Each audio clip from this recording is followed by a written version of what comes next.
It's been said that if you stop being curious, you stop growing. From the way the world works, to talking to interesting people, to things that go bump in the night. I'm David Wiley, and I've got questions. This is Dave Wants to Know. Let's dive in. In October of 1967, a short film was shot in the Northern California forest showing a hairy bipedal creature lumbering along next to a creek bed. It was shot by Roger Patterson and witnessed by Bob Gimlin and became known as the Patterson-Gimlin film. Pretty famous. In fact, over the years, it has become one of the most scrutinized pieces of film in history, perhaps only to the JFK assassination. Is it a hoax? Is it someone in a costume? Or perhaps is it really an unknown creature, perhaps the one that we know of as Bigfoot? Well, a lot of people have looked at this film, but I can't imagine anyone who's looked at it more than our guest, and that is Hollywood special effects guru and Patterson-Gimlin film, I guess, expert as well, and the author of When Roger Met Patty, 1 minute of film, 47 years of controversy, an exhaustive study of that film. Bill Munns with us. Thank you for being with us, Bill. My pleasure, David. Let's go back to your career, first of all. You started what, in the special effects business in the late 60s? I started doing makeup work around 1967 Okay. in college and film studies, and then moved into more of the sophisticated prosthetics in 69 and ended up working at Universal Studios as a makeup artist in 1969. Yeah. And so some of our older viewers have probably seen some of your work. What are some of the projects you worked on? The ones usually associated with me are the first Swamp Thing, the one with Mm-hmm. Adrienne Barbeau, the first Beastmaster of the series, and a god-awful little horror movie called Return of the Living Dead. Seems to stick to me like glue, even though I wish I could forget it. So you were part of that golden age, and so we talk about this film. It came out right about the time you're getting into the business of special effects, and you later became kind of an ape expert. You made ape-like creatures for museums and other projects. Yes, that's correct. When did you first see the Patterson-Gimlin film, and what was your first impression? Well, the first exposure was in the Argosy magazine publication in February, I believe, February or April of 68. That was basically my first exposure. I was curious about it, but didn't really have any judgment per se. I was actually more caught up with the ape suits that were done in Planet of the Apes and then the Dawn of Man sequence of 2001: A Space Odyssey. So I was Mhm. actually much more attentive to the ape suits done in those movies. But I did become aware of the Patterson film at basically the same time. It's kind of an interesting juxtaposition. Did you have an impression that that looks like one of my colleagues' work, or did did you really think about it that much at that point? Didn't give it a great deal of thought, but as I recall, I didn't have any impression that it was an obvious fake. So it didn't have the look of kind of the typical Hollywood costume. Interesting. So you went along, had your career in Hollywood, and then when did your focus? What was it that kind of turned your focus toward the Patterson-Gimlin film? In 87 to 89, I was working with a robotics company called Creative Presentations. They did a lot of theme park robotics, and we were looking to try to break into the museum market that Dynamation and Kokoro had established with these robotic dinosaur shows that museums rent. So we were looking into putting together our own shows of some kind. And one of the theme topics that I had proposed for a show was a topic of cryptozoology.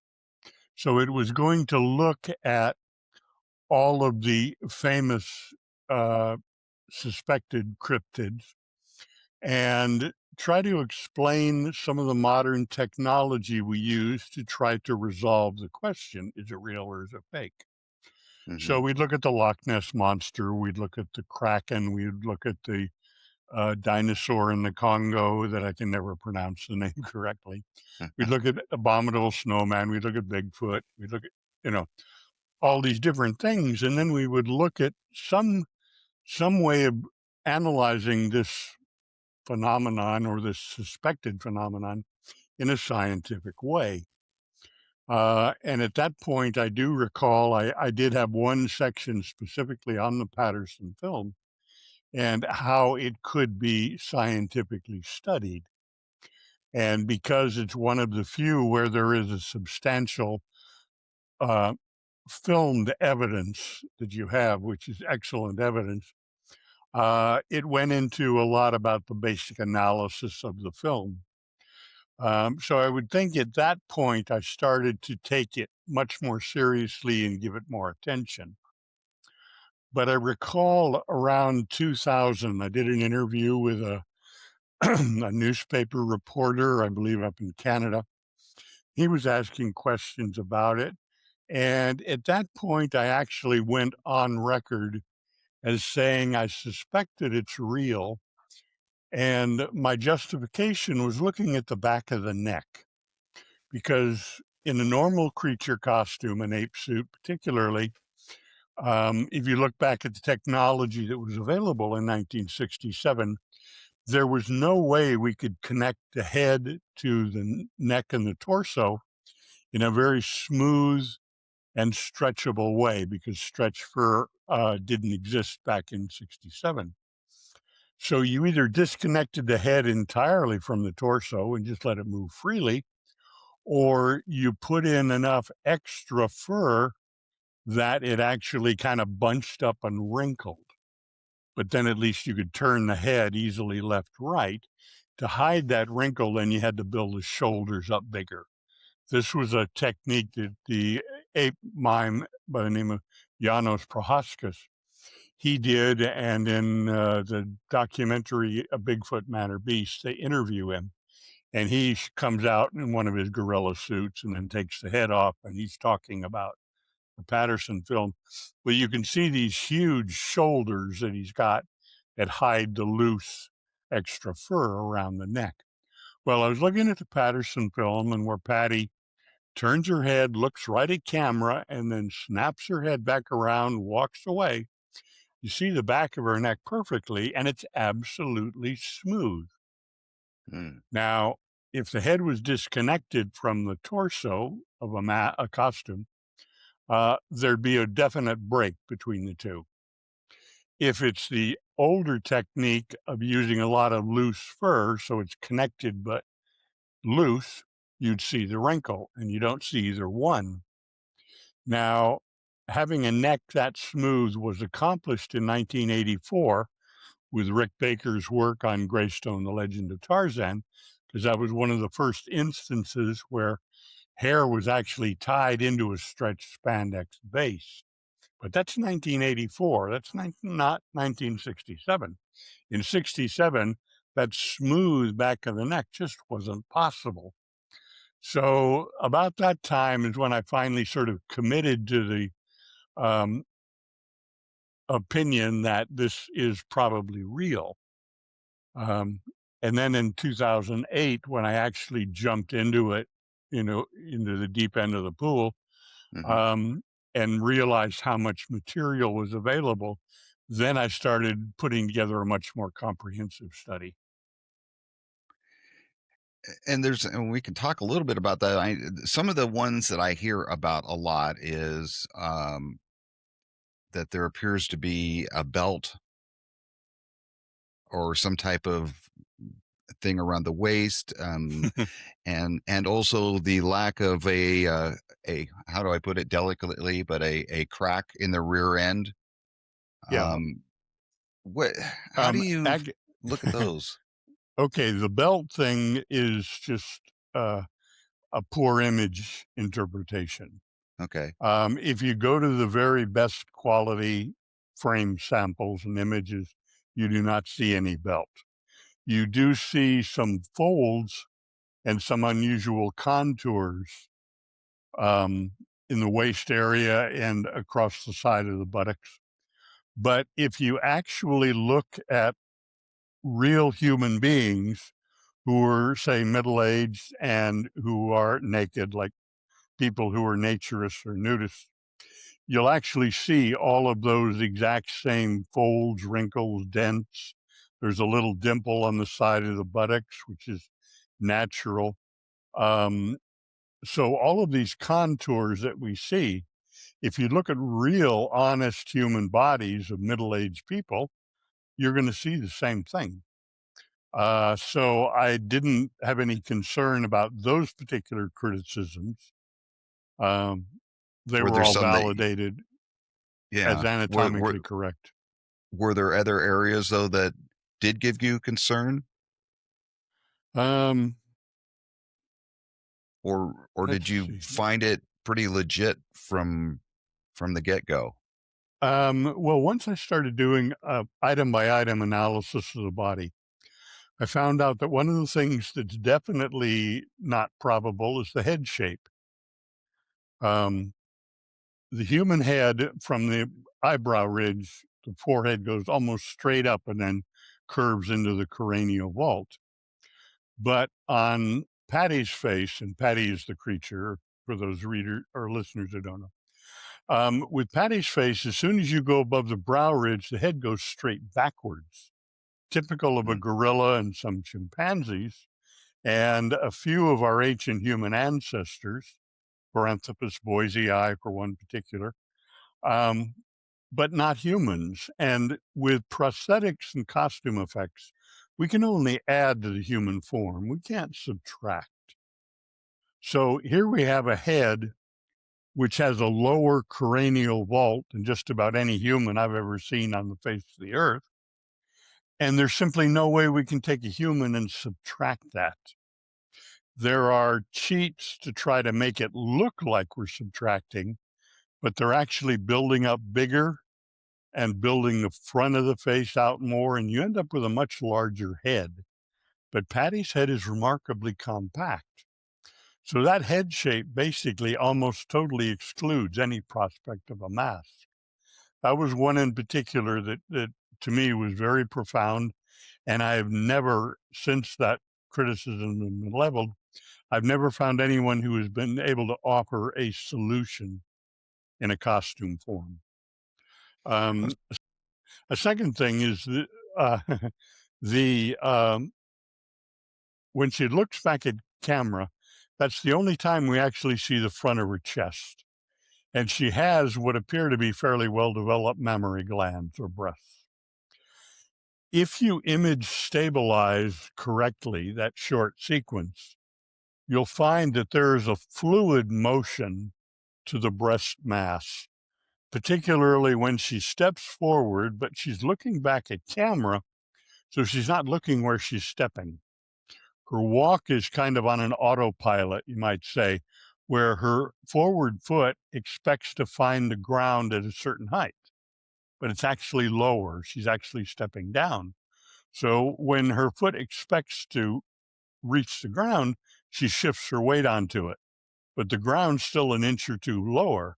So she actually crashes down on a hard step on this slightly lowered ground. That sends a ripple, a shock wave up the body and causes the breast mass to suddenly ripple and shift its position. Now, that kind of fluidity is natural for a real human female breast. But for prosthetics back in 1967, any breast mass on a costume would have either been made of just hard slip latex and would be hollow inside, or it would have a thin latex coat and flexible polyurethane, or it would be foamed latex. But none of those three has any fluidity at all. I mean, absolutely none. And I was actually able to get funding for research work, and I built all three and tested them, and then tested real human female breasts to compare the fluidity of the natural breast to these prosthetics. And the prosthetics were a total fail right across the board. Mm. They had zero fluidity of any kind, shape, or form. So that was the second thing that allowed me to deduce, on no uncertain terms, that what we're looking at is organically real. So those are two of the biggies, you might say. I was just watching a video that you had done, and it gets into arm to leg ratios, and you have the video where there's a woman in a bathing suit, and you compare her to that famous shot of Patty, and Right. that it does. All humans have, I guess, a certain percentage. You can be 7 feet tall or 5 feet tall, but the ratios are generally the same. Actually not. It's kind of Oh, funny. The ratio of the legs to torso changes depending on your height. okay, So if you gain height, you gain almost all of it in the legs. So okay. someone who's like 5'10" and someone who's like 5'4" or 3 can have the same length torso, but the one who's 5'10" has longer legs. I It's a see. curious phenomenon. So Um, what did you find when you did that study then, as far as the arm to leg ratio using that human model? yeah, using the human model, we found several distinctive things. Relative, if we assume the torso is the same human and Patty, you'd find her arms are significantly longer than typical human, and her legs are actually shorter than typical human. So the ratio actually skews more toward a primate, such as a gorilla, not completely, but it's leaning in that direction. So we have given a torso of a certain length, we have a longer arm than usual, and with human it's shorter, and we have a shorter leg when a human the leg's a little longer. So Hmm, those particular proportions, arm and leg relative to torso, are actually reversed. interesting. Yeah. And then the head, like you said, is just doesn't match at all. There's virtually no neck on that creature. Well, it's kind of short and very, very substantial. And her head sits very, very low relative to her shoulders. If an average person stands with their head straight up, their chin's maybe 3, 4, even 6 inches above their shoulders. Her chin is just about level with her shoulders, indicating a very, very short neck and very, very powerful deltoid and trapezius muscles on the shoulders that also bulk it up quite a bit more. Yeah, so her anatomical form is definitely unusual by human standards. You mentioned earlier about her walk. Her walk is unusual too in that video. What do you make of that? Well, I'm not an expert in locomotion. Jeff Meldrum, the former uh, Hmm. anthropologist, was far more knowledgeable in locomotion, so I usually deferred to him. But studies of Patty have shown that she has what they refer to as a compliant gait. A compliant gait is one in which your knees are at least slightly bent throughout the entire walk cycle. You never actually have a straight leg, which is fairly common for a normal, casual human walking. Groucho Marx, the late comedian of the Marx Brothers, he kind of took that idea and he turned it into a comic presentation where he would run around with this incredibly low stooped posture and his legs very heavily bent and almost looked like he was scooting around on some kind of a little scooter platform. But that's actually what a compliant gait is. You're walking with the knees slightly bent throughout the entire walk cycle, and she does that.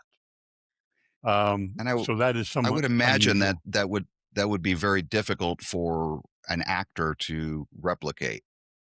Well, it could be a challenge, but a person can train themselves to do it. Obviously, Groucho Marx succeeded in Yeah. mastering it very well. And those people who actually are ape suit performers in Hollywood are remarkably skilled at miming uh, postures that aren't normal human postures.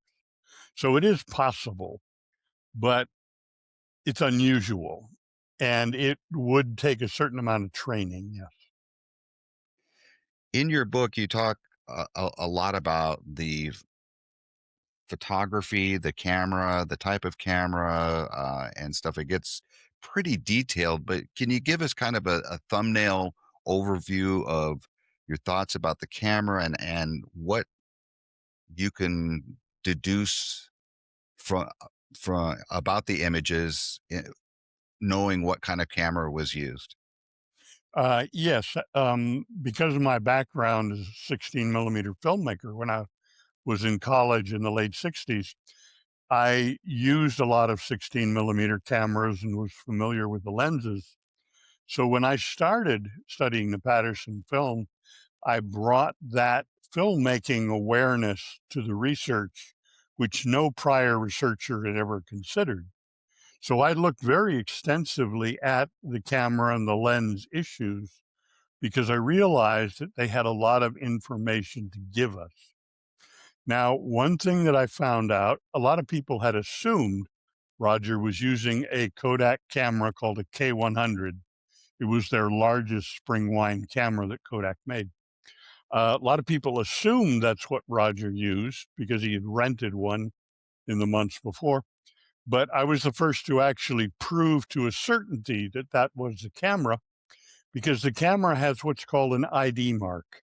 There is an irregularity in the little aperture window on the camera that allows light to come through this little extra notch.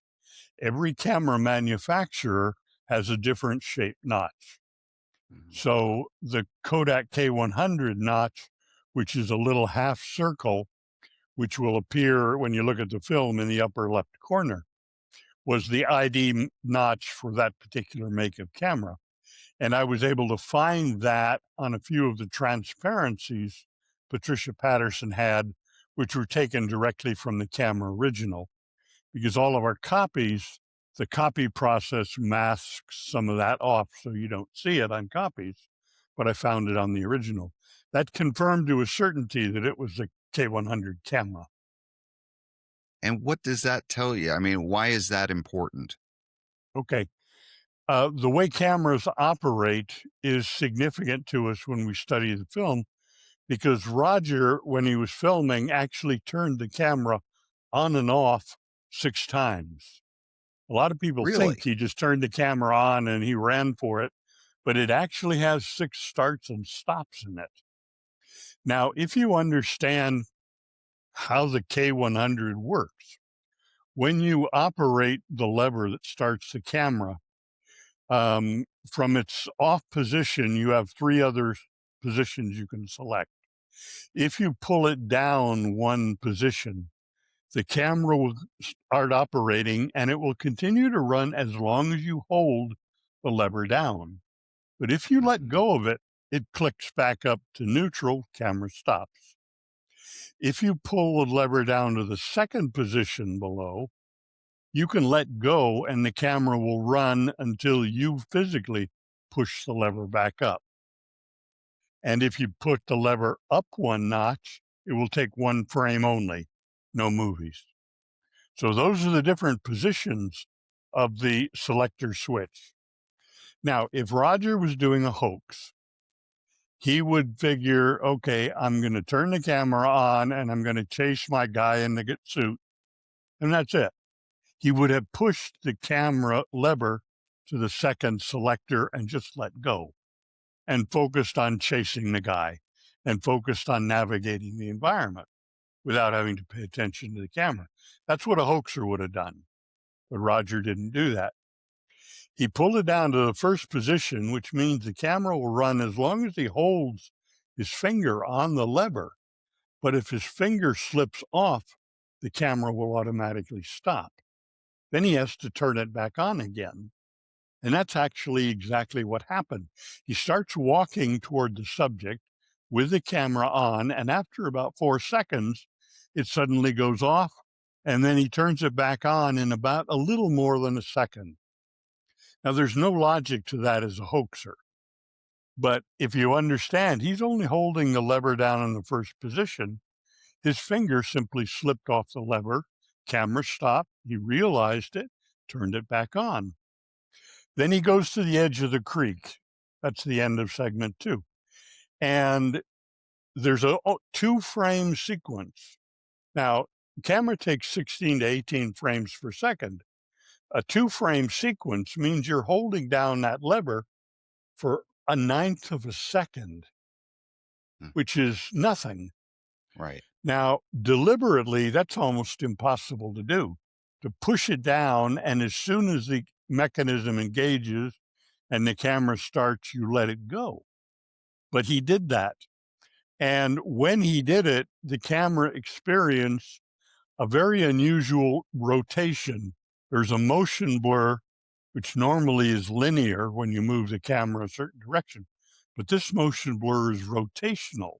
You see the blur actually curving. Now, the only way that can occur is if you actually physically twist the camera into a rotational form around the center of the lens, which no camera in their right mind would do. And if you deliberately try, it's unbelievably awkward. But Roger was standing at the edge of the creek, and he was starting to figure how to walk down the creek. And he still had his finger on the trigger mechanism. It wasn't down operating, but he was ready to pull it down the moment he saw something he wanted to film. So he was ready to film. Well, when he stepped down the creek bank, one of his feet hit some loose ground and he started to slide. So he immediately tried to correct his balance so he wouldn't fall down.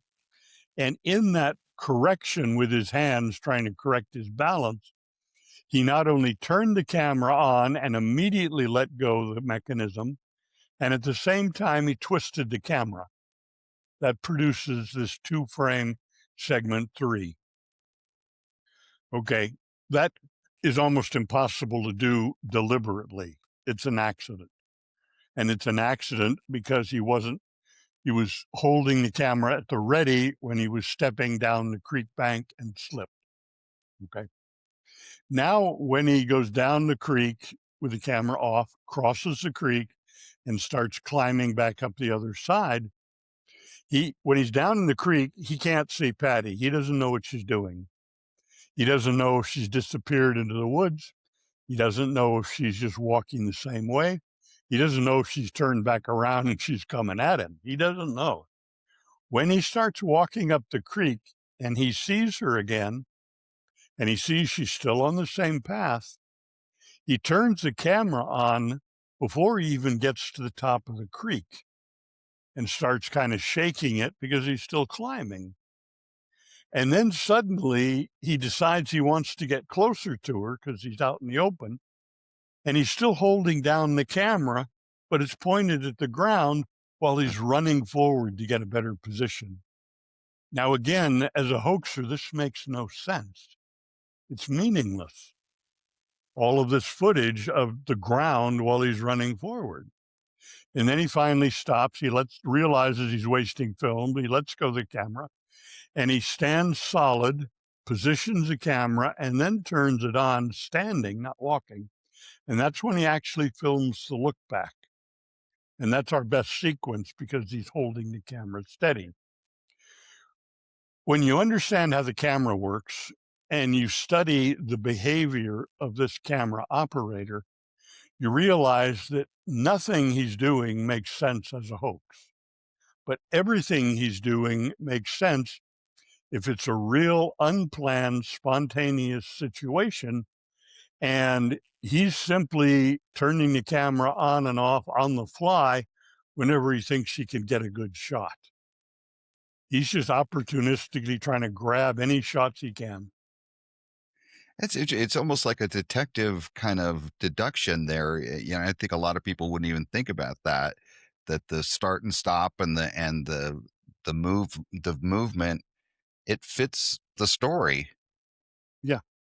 Well, as you say, it is kind of detective work because the average person who's never operated a 16 millimeter handheld camera doesn't have a clue how you. I mean, they know how you hold it when you're operating it, but they don't realize how you hold it when you're not operating it. Now, Roger had what is called a pistol grip. It's a grip that screws into the bottom of the camera and allows you to hold it very firmly with one hand, like you would hold like a pistol or something. Okay, that's why it's called a pistol grip.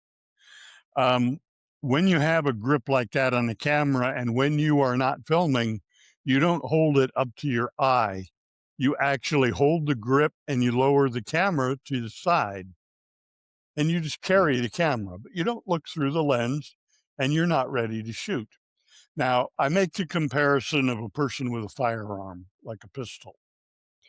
If you have a pistol and you are in a situation where you understand everything that's going on, you are in control, there's nothing unexpected happening, you will not point the gun forward with your finger on the trigger. You will point the gun up or down, and you may even have the safety on, Hmm. but you won't point the gun forward if you are in control and you know what's happening. If you are in a situation where you are not in control and you don't know what's happening, you are going to hold that gun pointed forward with your finger on the trigger, safety off, ready to shoot instantly if you suspect you're in danger. Now, oddly enough, a camera operator does exactly the same thing. If you are on a film situation where everyone is working together, it's all planned, it's all staged, there's no surprises, you understand everything happening. When you are not filming with the camera, you'll hold it down by your side. You will not hold it up ready to shoot because you're not shooting anything. You hold Right. it down at your side, just like you hold a gun at ready, but not to fire. But if you're in an unplanned, spontaneous situation where you don't know what's happening, you don't know when you must turn the camera on, when a good shot's going to appear, and you got to get it. If you're in that situation, you hold the camera in front of your eye, you have your finger on the trigger mechanism, and you're ready to turn the camera on literally on a second's notice if you think you can get a good shot. That's what a person does in a spontaneous, unrehearsed, uncontrolled situation as a wildlife photographer. That's what Roger was doing. He was not handling the camera the way a person would under a controlled circumstance like a staged hoax. He was holding the camera and operating the camera exactly like a wildlife photographer would in an unplanned and uncontrolled situation. The exact same way a law officer would hold a gun in an unplanned, uncontrolled, unpredictable situation. So Interesting. the detective work, as you say, is in seeing the similarity between a camera operator's behavior and a person, a law enforcement officer with a gun. Their behavior is actually remarkably comparable. And it shows us without any shadow of a doubt, Roger was in an unplanned, uncontrolled, and unpredictable situation. Now, I know Roger passed away a few years after this was shot, but you mentioned you analyzed a copy from his wife. Did you speak to his wife, and did you tell us a little bit about the analysis you had of that? Well, when I started in 2008, I realized that I would need to get a full frame copy. I was going to try to do a stereo photogrammetry analysis of the environment, the Bluff Creek setting. And for that, I needed a true full frame copy. Well, all the copies that were available were not true full frame. So I first made arrangements to go up to Canada and visit John Green and scan some of his copies.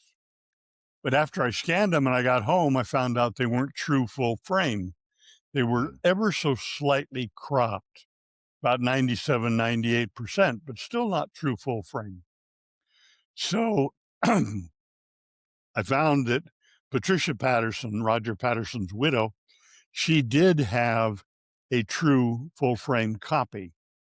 And a TV production company that wanted to do a documentary, they assisted me in arranging for me to actually go up to Yakima, Washington and visit with Mrs. Patterson, and then in her living room actually scan her copy frame by frame, because she was kind of nervous about it and didn't want to let it out of her sight. So I literally took the scanner to her, and I ended up scanning her entire copy, and then came home and started working on the analysis of it. And that actually started me on a process of scanning more and more copies, because oddly, most people think, okay, you have one copy, so who needs a second one? But the truth is, every copy is a little different in some ways. And every copy, in a funny way, reveals something about the history of the film or the analysis that other copies don't. So by accumulating a lot of copies, it actually gave me much more resource to be able to do a more comprehensive analysis than anyone else. So were you able to gain additional information right off the bat from those scans? I was, but not the information I was expecting to find. Oh. The assumption was that Mrs. Patterson had a first generation copy made from the original, because Roger made several of those back in 1968, and he kept one. When he died, it passed on to Patricia. So I was hoping to scan a first generation because it would be an excellent quality. But as soon as I looked at the copy, a copy has some blank film on the front and back called head leader and tail leader. On the head leader, it had the name of a researcher, Eric Beckjord, had Beckjord, and it had an address written on the leader. Well, Roger didn't know Eric Beckjord when he made those copies. And what I found out, which is very tragic in a way, is that Patricia loaned her first generation to Eric Beckjord in around maybe 1980 or so, when he was researching it. He made a copy and he kept her best copy. He literally stole it, for lack of better words, and he gave her a second generation instead. So when I saw the head leader, I realized this isn't a first gen. This is a second generation copy that Beckjord made. And the fact that after I got home and I finalized that particular determination beyond any shadow of a doubt, I had the unfortunate task of having to write Patricia a letter and tell her that Beckjord stole her best copy and gave her a lesser copy in return. It was still a good copy for analysis work, but it was one of the most difficult letters I've ever had to write, to tell her the bad news of what Beckjord had done. And I'm sure that that didn't go over well with her. No, she it saddened her quite a bit. She'd had various people over time disappoint her, and this was just one more disappointment she really didn't need. So it was sad, yeah. We don't even know where the original copy of the film is, do we? Not right now, no. Hey everyone, just taking a quick breather here. If you're enjoying the conversation so far, do me a huge favor. Hit that subscribe button or follow us wherever you're listening. It's a small click for you, but it's the absolute best way to support the show and make sure you never miss an episode. All right, let's get back into it. So I have heard people say, and I've watched this film a bunch of times, they claim that there are some, anyways, that claim they can see other creatures in the bushes, on the hillside. Or have you ever been able to, verify anything like that? No, absolutely not. The most recent one is a claim that there's a baby Bigfoot in it. It's not. There's another claim that there's two creatures, one's walking left, one's walking right, because whoever examined that didn't realize that somebody preparing a documentary just took a short portion of the start of the film and flipped it, turned it over so the left to right was reversed. That's on one documentary where the figure starts walking to the left and then a break and then walk to the right, but it's a flip film. It's not two creatures. Eric Beckjord was crazy looking for things in the leaves and everything, but no, there's never been any second creature in the film. And I've heard even rumors that perhaps they had killed a creature before the film was taken. Have you heard that? Yeah, the massacre theory. Yes, yes. That started because one researcher had a copy, one of John Green's copies. And most researchers who have one copy assume whatever they've got, that's it. Because I amassed many copies and I compare them, I can see that not all copies are the same. And one of John Green's copies, late in the film, has a white dust speck on it. Now, it's nothing more than dust on the copy stock when the copy was made, and it makes a little white spot. Okay. Mhm. Now, if you convert that copy to a video, the film is at 18 frames a second, but the video has to run 30 frames per second. The telecine conversion has to add frames. It Mhm. adds frames by blending two frames into a new one. So this white dot on one frame of Green's film was then blended with another frame with no white dot to increase the number of frames to 30 for a video. So if you look at the video and you look at it frame by frame, you will see a half white dot, and the next one is a full white dot, and then nothing. Now, one researcher thought that was proof of the muzzle flare of a gun. Mhm. Like the flare was starting and then the flare was full blast and then nothing. And he concocted this massacre theory because he misunderstood that this was, in his interpretation, the muzzle flare of a gun. But it was nothing more than one white speck on one of John Green's copies. And if you go to any other copy of that same frame, there's no white speck. So it's not So on the original. There's no gunshot. that's why it's so important that, something like this that has been debated so much, that we have an expert like yourself who can address those kinds of things, because I wouldn't know that. If somebody said it's a flash, I might say, well, yeah, maybe it is. But it's interesting to hear from you, who knows the camera and knows the film industry, to explain these kind of anomalies that might show up in different copies. Yeah, exactly. That's where this is something that it's kind of funny. Okay, when they first had the film, they took it to some scientists, biologists, anthropologists, and such, and said, "Look at this. Does this look real or fake?" And they tried to analyze it. And then the main researchers of the time, John Green, Renee DeHinden, Peter Yeah. Byrne, um, they weren't scientists in any classical sense. They were just more journalist researchers. Okay. Grover Krantz at the time was the only actual credentialed anthropologist.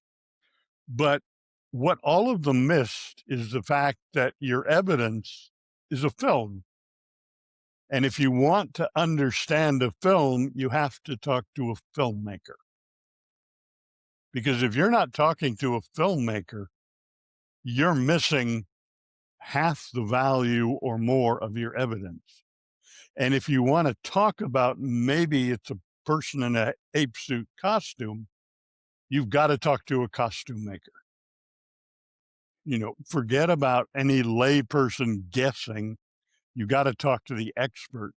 And I brought both of those expertise to the film for the very first time. So that brings up something. I talked to several people and let them know that I was going to be talking to you. And they were like, well, I thought that was all proven to be a hoax, that there was a costume, and there's um, a man who claimed that he wore the costume. And then was it Philip Morris claimed that he made the costume? Mm-hmm. What is your thought on those claims?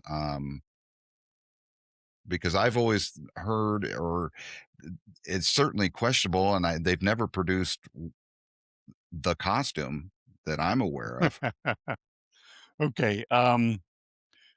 Most people in the Bigfoot community listened to Bob Hieronymus, the man who claimed he wore the suit, and Philip Morris, who claimed he made it. And they totally dismiss them as not being honest, because what we see in the Patterson-Gimlin film is not a costume, and there is no human wearing it. Okay. That is to an absolute certainty. So if you know to an absolute certainty the film is authentic, there's no human in a costume in it, then most people would say, well, Bob Hieronymus is lying, Phil Morris is lying. But oddly enough, in another very bizarre twist of fate, that's not necessarily the correct answer. It is actually possible that Bob Hieronymus wore some kind of an ape suit that Philip Morris may have made and Roger may have filmed. It isn't a PGF, but it's possible that was done. Now, let me explain why. In 1997, a man named Harry Kemble, who was working for some production company, he wrote a letter to various researchers who were well known at the time, and he offered basically a declaration of something he had personally witnessed. He said in 1967, he was working for CanOS Laboratories in Vancouver, and Roger Patterson came to the lab with footage showing a tall friend of his in an ape suit that he had filmed in the woods. And this man, Harry Kemble, and the others in the lab and Roger all screened the footage and all laughed at how silly and fake looking it was. Okay. Now, Harry Kemble described this footage very specifically in technical terms. He said it was photographed on Ektachrome film stock. He said it was high-speed Ektachrome and that it had to be force processed to correct for underexposure. He used the vernacular term cooking it in hot soup. The more common term is pushing the film, but it's over-processing to compensate for underexposure. One of the classic results of pushing the film is that it becomes much grainier. Okay. And he also mentioned that Roger was even zooming in and out on it. Okay. These are very specific technical specifications. Right. And they do not match the Patterson film in any way. The Patterson film was shot on Kodachrome, not Ektachrome. It was processed perfectly, and its grain structure is as fine as you could ever expect of a film. And Roger had a prime lens, not a zoom lens on his camera. He never zooms.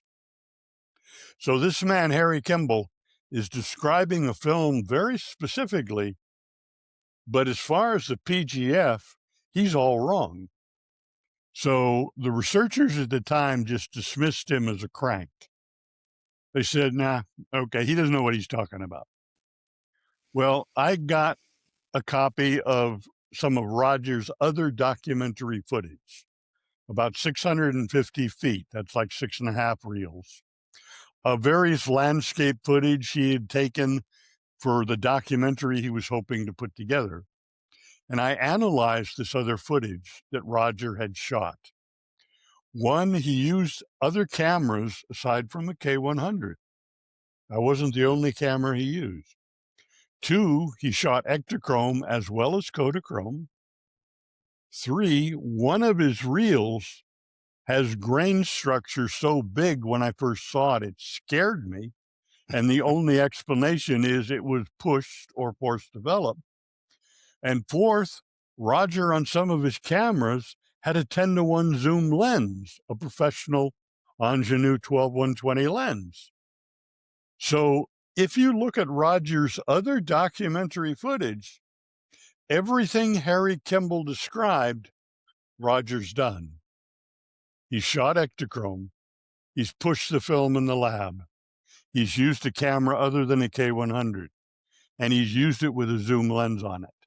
Everything Harry Kimball described is correct, which leads me to believe Roger did get a suit from Morris, and he did get Hieronymus to wear it, and he took him out in the woods, and he filmed him, and it was silly. It was garbage, totally unbelievable, useless. So he just put it aside, and he kept on going out, and he photographed the real thing. Now, if I'm correct, then almost everything Hieronymus is saying and almost everything Morris is saying are actually true. But it isn't the PGF. The PGF is still authentic. What would be the what would, if that happened, what would be the intent? Do you think they were trying to recreate something, or were they trying to hoax? Well, any documentary filmmaker back in the 60s, if they're going to make a documentary about Bigfoot, they don't just want to film people talking about, well, I saw this in the woods and I saw that. That's what we call a talking head. That's very boring for documentaries. A documentary producer would want something more visual. So any good documentary filmmaker would try to get some type of a creature ape costume, put somebody in it and have them wander around in the woods. And then when the person, the witness, is describing what they saw, they show that footage and put a little disclaimer in the bottom that says reenactment. Okay. But it's more visual. So any producer making a documentary would likely do that. And they're not trying to hoax. They're just trying to visualize what witnesses saw. So Roger could have done that with no intention of hoaxing at all. Interesting. And that film hasn't been found, or are you aware of its existence? No, that's history. I haven't found it, but this is something which threw me totally off.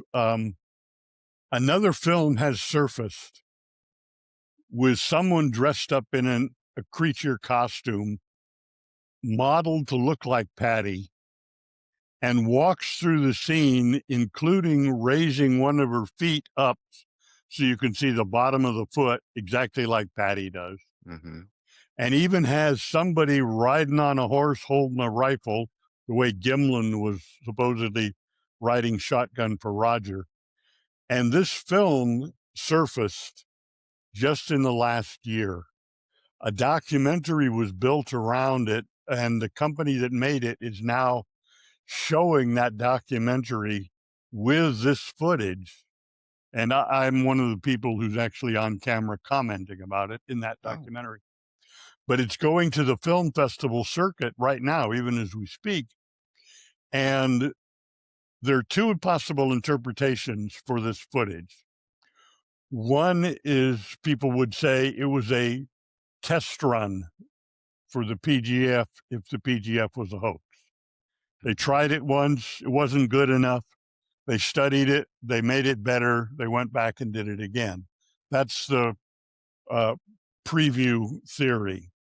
The problem with that is the real one is real. So that blows the preview thing. But the other possibility is after the PGF was shot, somebody made an effort to replicate it. as perfectly as possible.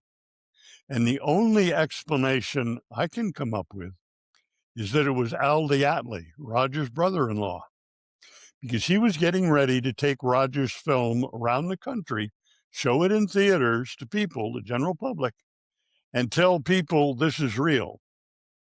Now, Al wasn't there that day. Roger said, we got the real thing. Mm-hmm. Al wasn't sure.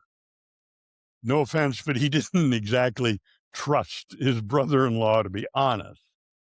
He was a little worried. What if Roger's lying? What if this is a fake? Because Al didn't know one way or the other. But he's going to go around the country with Roger showing this film, telling people it's real. If it then proves to be a fake, he's committed fraud. Yeah. And I think Al wanted to protect himself.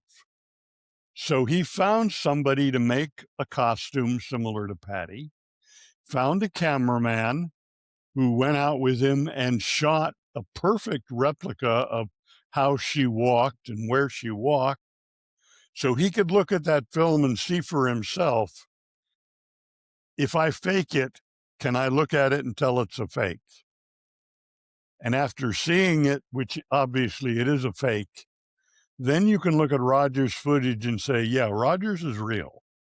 This is fake, but Roger's is real. So I'm pretty sure Al did this. And the way it turned up is really bizarre. It turned up in the hands of someone whose father worked at Boeing Aircraft in Washington. Okay. And apparently, we find out that Boeing Aircraft had its own film processing laboratory that could process Kodachrome. Now, this was always a big mystery of the film. How did Roger get the film processed? On Friday, he sends it up to Al. On Sunday morning, it's processed, ready to view. But the lab that they assumed that they went to, the Technicolor lab in Seattle, didn't process on a Saturday. No. So the skeptics say, somebody's lying here. This timeline for getting it processed doesn't match up. And all Roger would say is, I can't tell you how it was processed, because if I did, the person who helped us might get fired. Okay, that didn't make sense with the Technicolor lab. But if Al Diatley took it to the Boeing laboratory and had them process it, there would be absolutely no record, because they don't disclose their lab activity to the public, because they use it for filming like their military test flights. And somebody's in there developing, privately filmed things, Yeah. Somebody could get in a lot of trouble. Exactly, because that's actually probably a high security lab. So when they film military activity that's not still classified, they can keep the developed film classified. So if you realize that's probably how Al got the PGF process, that eliminates all the timeline question. Anyways, this film that turned up came from someone who worked at Boeing. So it's possible Al went back to his friend at Boeing and said, can we borrow one of your cameras and a roll of Kodachrome and go out and film this, and then you process it? And then he looked at it and decided, okay, it's fake. Roger's is real. Doesn't look fake at all. And he just let the person at Boeing keep this footage, who then passed it on to one of his family. And this new revelation is the craziest thing. Yeah, there was a lot of kind of squirrely things going on all through this, and maybe people who didn't have the best intentions that were kind of surrounding the Patterson and Gimlin, and at least in those early days. Yeah, there's so many squirrely things, it's unbelievable. In fact, I'm working on a new book that addresses them. Oh, I look forward to that. When you talked to his wife, you mentioned you gave her bad news, but when you were there visiting, did she give you any tidbits that you hadn't heard before about that her husband had maybe said to her about the incident? I don't recall any. I mean, we chatted constantly because I was there 4 or 5 hours and she was Hmm. there watching me all the time while I was scanning her film. The conversation was very, very cordial. We did talk a little about Roger's illness, his cancer, and the borium radiation treatment he got, which was a very crude form of radiation treatment at the time. So we talked about a lot of things like that, but I don't recall anything that she said which was kind of a wow revelation for me. Um, if anything, it was more the things I could tell her. Like she had some transparencies that Roger had a Kodak lab make from his camera original. And I scanned those as well. And it was there that I saw the intact camera ID notch, which I'd never seen on any of the copies so far. And I pointed that out to her, and she thought that was absolutely wonderful, that there was a little bit of evidence confirming the camera that no one had ever done before. So Interesting. it kind of gratified her in a way that she had something special which advanced our understanding of the film. I know Bob Gimlin. Have you ever had any contact with him? Oh, yeah, had a lot of conversations with Bob. Oh, really? Yeah. And what did you learn from him? Well, I actually did about a 3.5 hour oral history interview with him in, I believe, 2014. We sat down, I had 4 cameras, 2 on him, 1 on both of us, 1 on me. And for 3.5 hours, I talked him through his life leading up to the PGF, the preparation, the actual camp out trip, the day it happened, what happened afterwards, the whole thing. I concluded, and I don't mean this as a criticism of Bob, I concluded that his memory had sort of shifted over time, a phenomenon that's actually quite common. Some psychologists have studied this, and they see that memory actually does evolve in a way that it becomes a little less accurate. Give you an example. John Green, when he filmed Jim McLaren walking the same path the next summer, John, June of '68. for those who don't know, John Green was really kind of a pioneer in the Bigfoot research and Right. wrote what many call the Bible of Bigfoot research. Yeah. John Green was one of the first. He Yep. was a journalist by profession. Anyways, he went to the Bluff Creek site in '68 with Jim McLaren, a tall young man, and had him walk a path similar to Patty while John filmed her. Now, when I talked to John, he said, I filmed McLaren with a Keystone K50 camera that I bought for that filming, and I still have that camera today. Okay. And John is absolutely certain in his memory of that. But Daniel Perez, another researcher, has a picture of John Green that day, and he's using a Revere Art Deco model camera, not a Keystone Mm, K50. And there's no similarity between the two. You cannot interesting. confuse one for the other. So the camera John remembers buying and filming and still has wasn't the camera. His memory somehow morphed and is unfortunately inaccurate. Now, Jim McLaren, I talked to him also on the phone. Jim said there was only one camera there that day and only 4 people. It was him, John, John's son, and John's son's friend. Okay. Now, the problem is another photograph that Daniel Perez has in his collection. These were taken by a man named George Haas, who was there that day. One of those pictures shows 10 people in the picture and an 11th person taking the photograph. And one of the other photographs in the collection is a guy with a Bolex camera, a second camera. Hmm. So Jim McLaren, who swears up and down there's only 4 people and 1 camera, was wrong. Doesn't matter how clear and true it seems in his memory, it's not true in fact. And there's actually a second walk that he does, and it was taken with a separate camera, which is the Volex. And so But with both Bob, of those, oh, I'm sorry, both of those men have this crystal clear recollection, but it's wrong. With Bob, when I was talking to him, I suspected that over time, other outside pressures and talk and claims and accusations, all of that had collectively kind of evolved his memory in some ways. So even though it was fascinating talking to him, and he gave me a lot of very, very interesting information about himself and the incident and all of that, I never actually used any of it in my analysis in the book. Because as much as I like Bob, and I know he's a sincere man, what he was offering was an anecdote, and an anecdote, honestly, isn't evidence. The film is evidence. sometimes when you tell a story over and over, it almost can seem like it didn't happen, or I don't know It if you've changes. experienced that, or It it changes. changes. Oh, yeah. Yeah. Yeah. Yeah. I'm It's very curious what you common. think. There's a couple other films out there. The Paul Freeman film. I don't know if you've seen that, or the one they call the 4th of July film.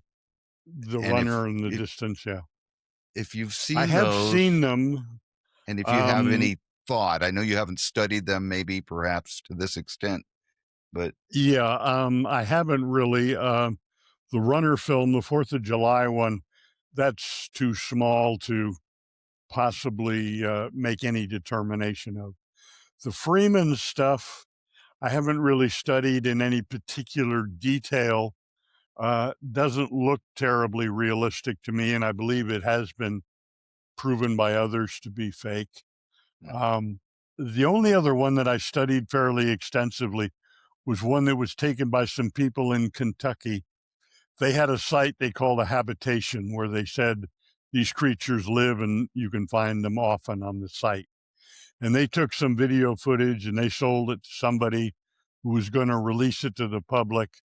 And he was sure it was real, and he hired me to image stabilize it and analyze it. And unfortunately, I had to tell him that this film is a fake. And it's just a simple costume. And the head mask is nothing more than a store-bought Chewbacca mask, where you take the Chewbacca hair off and put the same hair on that the body costume's made of. And unfortunately, he didn't want to believe it. He begged me to reconsider and declare it real. But I couldn't. It's so obviously a fake. I had no choice but to pronounce it such. That's one that's called Matilda. Maybe you've heard the name. yeah, I'm not familiar with that one. Some people still hang on to that and swear that it's real, but it isn't. So back to the Patterson-Gimlin film. You've already mentioned a couple times that you feel like it's kind of the real deal. What is your ultimate kind of professional analysis of the film? Is this a guy in a suit, or is it something else? No, it is 100% biologically real, exactly as it appears. It is not a human in a costume, to a Interesting. 100% certainty. So whatever it is, call it what you like, but it's real. And has that changed your perspective? Do you, knowing that, hey, there is at least one creature like this, likely others, does that change your perspective on going in the woods, or even just the earth around us, nature, and things like that? Well, it doesn't actually come as that much of a surprise to me. Because I've studied paleoanthropology and done models of a lot of our human ancestors, there's actually a similarity between Patty and one of our early ancestors, Paranthropus boisei, which has a completely flat head right above the brow ridge. You just go straight backwards. exactly like a gorilla skull almost. And this is one of our human ancestors going back, I think, about 1,300,000 years. If an ancestral form of that went out of Africa into Europe and went into the northern climates where it is common for species to increase their size in colder climates because a large body retains heat better than a small body. And if it acquired a lot more body hair to insulate itself from the colder climate, it's entirely possible that this creature, this Paranthropus boisei, this ancestor of ours, could have persisted to this day and could have come to the Americas across the Bering Strait land bridge maybe 15, 20,000 years ago with a lot of Asian wildlife that came across, including the mammoths and such like that. So it's possible that there is a very logical explanation for what this creature is, and it could actually be a feral human ancestor. Hmm. Since the 1967, we're looking at what, almost 60 years ago, and there's been other videos. We talked about a few of them. Very few have held up, if any have held up, like the Patterson-Gimlin film. Do you think they're still out there, or was this just alone, the end of the species kind of thing, or are there more out there? Because there's vast wilderness in Northern California and Washington, Oregon, up into Canada. I'm just curious your thoughts on that. Well, be honest with you, I haven't seen any really credible evidence that I could endorse aside from the Patterson film. Hmm. And the fact, it's often referred to as the gold standard of Bigfoot evidence. Well, as I mentioned in the book, I say, okay, if Patterson film is the gold, where's the silver? Where's the bronze? Everything else is scrap metal. Why isn't there at least a second good piece of evidence that I confidently could endorse and say, yeah, this one's real also? So I find myself actually confused by this paradox. The Patterson film is real. One of them is real. But why we can't find evidence of more, that mystery I have no explanation for. And I find it confuses me utterly and completely, and I'm not ashamed to say it. The only really credible other anecdotal evidence that I've ever encountered is a man who lives up in Washington State in a little town called Sequim, Washington. It's right on the Sound across the bay from Vancouver. And his house is literally up at the end of a dead end road surrounded by woods. He's had things pounding on the walls outside. He's had things making all kinds of crazy noises. He's had a creature walk out onto his patio, and a young man who actually worked for him sat and looked at this creature for a minute or two. And I actually met the young man, talked to him about what he saw. And around this man's house, there are stick structures that cannot have occurred naturally. Something is putting up these stick structures, and I don't think it's a human. And all of this activity around this man's house, to me, is one of the more credible anecdotal descriptions that gives me hope that there are others out there and we might find them. I have read that Vancouver has been a hot spot in the past, so that doesn't surprise me to hear you say that. For people, so many people are going into the woods, and it's become kind of more popular to go search, and even people leading trips to find Bigfoot. We'll show you where they live, kind of thing. For those people with their 4K cameras and everything, do you have advice for somebody who's looking to capture that next Patterson-Gimlin film?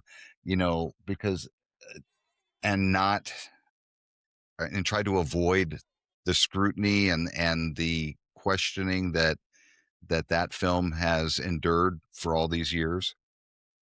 The only thing I could suggest is if you've got a camera, not a phone, but a real camera, like a 4K camera with a 10-to-1 zoom on it, have it ready to go at a moment's notice.